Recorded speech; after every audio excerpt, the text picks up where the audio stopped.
Universiti Malaysia Kelantan UMK bakal menjadi pusat teaching factory e-dagang atau e-commerce hub pertama di Pantai Timur dengan pemeterainya kerjasama strategik bersama Alibaba Intime Commercial Group yang berpangkalan di China.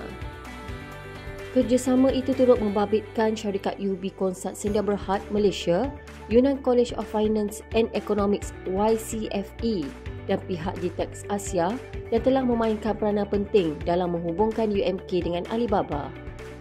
Majlis penandatanganan LOI antara UMK dan Alibaba Intime Commercial Group disempurnakan oleh Naib Chancellor UMK, Datuk Profesor Insinyur Teknologis Dr. Arham Abdullah dan Group Director Alibaba Intime Commercial Group, Profesor Ying Ziping.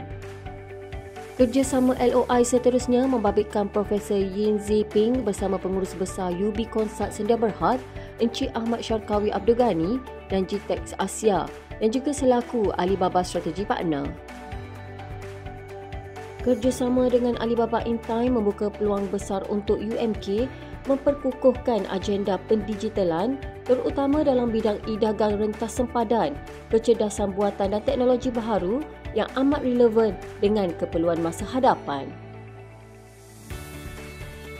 Kolaborasi akademik bersama YCFE pula memperkukuh usaha pengantarbangsaan UMK melalui pertukaran pelajar dan staf, penyelidikan bersama serta pembangunan kurikulum yang lebih global dan berimpak tinggi.